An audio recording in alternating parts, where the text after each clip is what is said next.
Students, इस article में हम magnetic field intensity find out करना चाहते हैं due to a straight current carrying conductor. और हम जो लॉ यूज़ करेंगे वो है बायोट सेविट्स लॉ। तो मैं आपको बता दूं, बायोट सेविट लॉ की एक एप्लीकेशन है जहां हम magnetic field intensity find out करना चाहते हैं। बट ऐसा करने के लिए magnetic field due to short conductor क्या होता है, ये मैंने आपके पास इक्वेशन नंबर 1 में लिख रखा है। तो मैग्नेटिक फील्ड फाइंड आउट करने के लिए मैं यहाँ पर एक ऑब्जर्वेशन पॉइंट चूज़ कर रहा हूँ। बच्चों, अगर ऑब्जर्वेशन पॉइंट चूज़ किया है तो डेफिनेटली इस ऑब्जर्वेशन पॉइंट के कोई शॉर्टेस्ट डिस्टेंस भी होगा। आपको पता है मैग्नेटिक फील्ड इंटेंसिटी के लिए हम बायोट सेविट लॉ जब लगाते हैं तो हम एक शॉर्ट एलिमेंट को कंसीडर करते हैं। आप देख सकते हैं मैंने ये शॉर्ट एलिमेंट बना दिया है in the direction of current. अगर आप इस शॉर्ट एलिमेंट को ध्यान से देखें तो दो बातें बड़ी इंपॉर्टेंट सी यहाँ पर होती हैं बच्चों।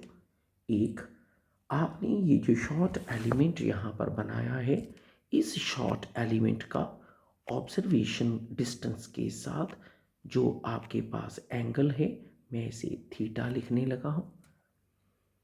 शॉर्ट एलिमेंट काटा गया है हॉरिजॉन्टल से, सपोज एक खास एंगल नीचे, मैं इस एंगल का नाम एक फाई एंगल रखने लगा हूँ। और क्योंकि ये एलिमेंट शॉर्ट है, मैं इस शॉर्ट एलिमेंट के इस एंगल को डी फाई कहने लगा। अगर आप इस मैग्नेटिक फील्ड को फाइंड आउट करना चाहते हैं बायोट सेविट लॉ से, जो कि स्मॉल एलिमेंट्स के लिए बना है, बट आपकी रिक्वायरमेंट एक पूरी वायर के मैग्नेटिक फील्ड के साथ है, तो इसमें हम यहाँ पर कुछ बातें गौर करेंगे। ये बातें बड़ी ध्यान से लिखना। मैंने जो यहाँ पर एक शॉर्ट एलिमेंट लिया है, बच्चों ध्यान दें, मैं इस एलिमेंट के ऊपर यहाँ पर एक परपेंडिकुलर ड्रॉ करने लगा। ध्यान दें, मैंने इसके ऊपर एक छोटा सा परपेंडिकुलर ड्रॉ कर दिया है और ये परपेंडिकुलर आपको दिख गया होगा। आपके लिए मैं इस परपेंडिकुलर का कोई नाम रख देता हूँ। सपोज इस परपेंडिकुलर का नाम है ओ एन। आओ इस ओ एन की जरा वैल्यूज़ को ध्यान से देखें। हम ये पता लगाएं कि ये ओ एन क्या है। अगर आप उस छोटी ट्राइंगल में जिसका नाम ओ एन एस है, उस ट्राइंगल में चलें, तो उस ओ एन एस ट्राइंगल में जिसको आप यहाँ पर ऑब्जर्व कर पा रहे हैं, जिसका नाम मैंने ओ एन एस लिया है, हम इस फिगर में से साइन थीटा देखने लगे हैं। साइन थीटा जो कि परपेंडिकुलर और हाइपोटेन्यूज है, यहाँ से मेरे को ओ एन की वैल्यू मिल जाएगी डी एल साइन थीटा। आपने देखा मैंने यहाँ पर ओ एन की एक वैल्यू फाइंड आउट की, जो कि perpendicular head short small current element का। लेकिन अब देखें हमारे पास इस एक और फिगर को, जो आपको ओ एन के बारे में कुछ और हिंट देगा। देखें, मैं ये फिगर यहाँ पर ड्रॉ कर रहा हूँ जो बेसिकली पी से इस ओ एन के बारे में है। और आपके पास यहाँ डिस्टेंस भी आर है, आपके पास यहाँ पर एंगल भी डी थीटा है। अगर आप इस शेडेड फिगर को ध्यान से देखें, जो कि मैंने वहाँ से सेपरेट करके फिर आपके सामने बनाई है, अगर आप यहाँ पर देखें तो यहाँ से आप लिख सकते हैं कि आपके पास जो थीटा है वो है आर का अपॉन रेडियस। अब जरा इन दो इक्वेशनों को ध्यान से देखें, इक्वेशन ए और इक्वेशन बी को। अगर आप ध्यान दें तो आपके पास इक्वेशन ए और इक्वेशन बी, अगर आप दोनों बार नोट करें तो आपके पास इस क्वेश्चन में जो हमारे पास थीटा के सामने परपेंडिकुलर आया है वो ओ एन है। यहाँ से भी आपको ओ एन की एक वैल्यू मिल जाएगी जिसका नाम है आर डी फाई। बच्चा ज़रा ध्यान देना, मैंने इस क्वेश्चन में यहाँ पर जो आपके पास एंगल चूज़ किया था उसका नाम थीटा नहीं फाई था, ताकि मैं यहाँ पर अपनी उस गलती को ठीक कर सकूँ कि मैंने यहाँ से एंगल फाई चूज़ कर रखा है। अब इस ए और बी इक्वेशन को ध्यान से देखें। आपके पास ए फ्रॉम ए एंड बी से अगर आप देखेंगे ए एंड बी से, तो आपके पास डी एल साइन थीटा और आर डी फाई आपको मिल गया होगा। तो इस इक्वेशन को अगर हम यूज़ करें फर्स्ट इक्वेशन में, तो हम उसको करने से पहले लिख लें कि हमारे पास इस क्वेश्चन में आर डी फाई और D L sine theta same है। और इस क्वेश्चन के अंदर चलते हैं। इस क्वेश्चन में ओरिजिनल फिगर के एक और एलिमेंट को आप ऑब्जर्व करें। मैंने उस पी एलिमेंट से वायर का शॉर्टेस्ट डिस्टेंस ए दिया है। जो छोटा एलिमेंट काटा है वो यहाँ से आर डिस्टेंस पर है और ये फाई का कंसेप्ट था। अगर आप अब इस छोटी फिगर को देखें जो कि ओरिजिनल फिगर का एक पार्ट है, तो क्यों ना मैं इस फिगर में से कॉस फाई फाइंड आउट करूं। कॉस जिसका नाम आपके पास बेस अपॉन हाइपोटेन्यूज आराम से मिल जाएगा, तो मेरे पास यहाँ पर आर आ गया है ये। अब इन दो इक्वेशनों को लेकर आप मेरे साथ फिर वापस चलें इक्वेशन नंबर 1 में। बच्चों मैं इक्वेशन नंबर 1 में यहाँ पर जाने लगा हूँ। इक्वेशन नंबर 1 में अगर आपने नोट कर लिया होगा तो मेरा मैग्नेटिक फील्ड जो कि बायोट सेवर्ट छोटे एलिमेंट के लिए लगा है, जिसका नाम I D L sine theta divided by R square है, मैं उसमें कुछ मॉडिफिकेशन करने लगा हूँ और ये है मेरी मॉडिफिकेशन आई। मैं डी एल साइन थीटा की जगह पर वैल्यू निकाल चुका हूँ, डी एल साइन थीटा की जगह आर डी फाई, और यहाँ पर लिख चुका हूँ आर स्क्वायर। यहाँ से अगर आप चेक करें तो हमारे पास यहाँ से आर की एक वैल्यू कट रही है।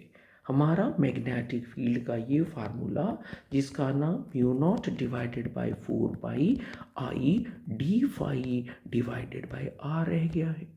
लेकिन चेक करें, हमने तो आर की भी वैल्यू फाइंड आउट कर ली है। ये है mu naught divided by 4 pi, ये है आई डी फाई, और आर की जगह मैं लिखने लगा हूँ A divided by cos phi.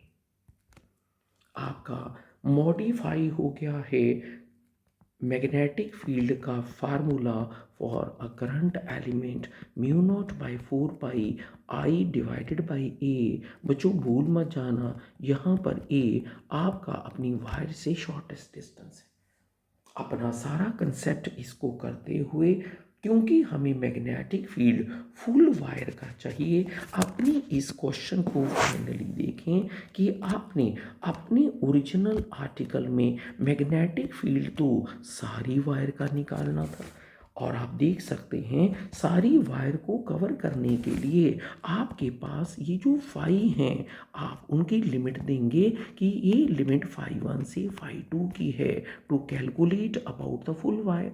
But mathematically कोई भी आपके पास आर्टिकल में एंगल जो रेफरेंस लाइन से नीचे है उसकी लिमिट में फाई नहीं माइनस फाई लिखना, तो हम आंसर के बहुत पास हैं।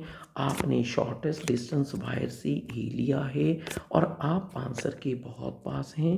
टोटल मैग्नेटिक फील्ड के लिए मैं अब इसे इंटीग्रेट करने लगा हूँ ताकि मैं वायर के कंप्लीट आंसर को फाइंड आउट कर सकूँ, और मैं इसे फाइंड आउट करने के लिए अब फाई की लिमिट दे रहा हूँ जो शायद अब आपको मिल गई होगी माइनस फाई 1 से प्लस फाई 2। उसके बाद आप अपनी इस स्ट्रेट वायर के कम से कम मैग्नीट्यूड का फार्मूला तैयार कर चुके हैं।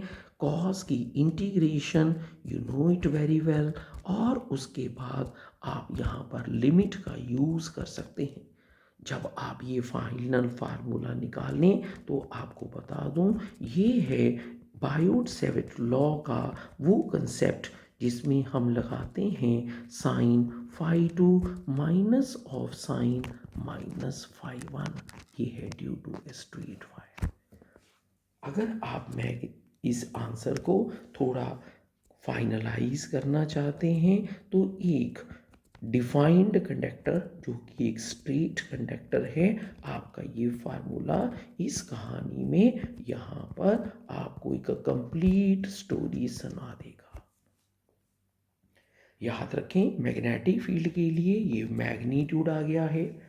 आप जानते हैं ये डायरेक्शन के लिए हम इस वैल्यू के लिए या राइट हैंड रूल का यूज़ करते हैं या फिर क्रॉस प्रोडक्ट से पता लगाते हैं कि इस मैग्नेटिक फील्ड की ऑब्जर्वेशन पॉइंट पे डायरेक्शन क्या थी, जो कि आपको ज़रूर ऑलरेडी प्रैक्टिस होगी। अब यहाँ पर कुछ बातों का और ध्यान रखना।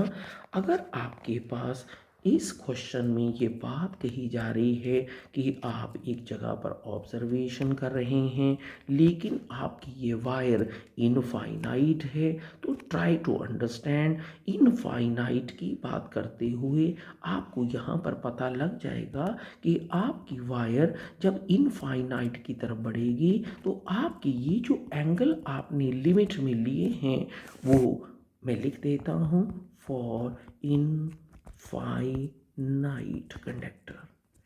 तो अगर आपके पास इनफाइनाइट कंडक्टर की बात हो रही है जहाँ पर phi1 भी और phi2 भी दोनों 90 को अप्रोच कर रहे होंगे, तो आप इस आंसर में एक थोड़ी सी वेरिएशन लाकर एक सिमेट्रिकल आंसर को बहुत अच्छी तरह याद कर सकते हैं और आपके पास वो आंसर जो है उसमें साइन phi2 भी 90 आ जाएगा, साइन phi1 भी 90 आ जाएगा और आपके पास एक आंसर बहुत इम्पॉर्टेंट हो सकता है जिसका नाम है आपके पास इनफाइनाइट वायर के मैग्नेटिक फील्ड का आंसर। बच्चों इससे अलग अलग वेरिएशन बनाई जा सकती हैं। इसके लिए एक डिफाइंड कंडक्टर का आंसर ढूंढा जा सकता है। इसके लिए 2 एंड इन्फिनिटी वाला एक स्पेशल केस मैंने करके दिया है। बच्चों ये वायर एक एंड की तरफ इन्फिनिटी भी हो सकती है, उसके लिए वो सारी चीज़ें आपने अच्छी तरह स्टडी कर ली होंगी। और ध्यान रखें ये आर्टिकल जो है ये इम्पॉर्टेंट होता है न्यूमेरिकल्स करने के लिए, लेकिन प्रेजेंट सीन में ये आपके बोर्ड सिलेबस में एज ए डेरिवेशन प्रेजेंट नहीं है। पर फिर भी अगर हमें डिटेल पता हो तो हम तरह तरह के क्वेश्चंस को, इसके न्यूमेरिकल्स को आराम से हैंडल कर सकते हैं कि आपने इसमें क्या क्या चीज़ें ध्यान देनी हैं और इससे पूरे कंसेप्ट आपको क्लियर हो जाते हैं। Thank you.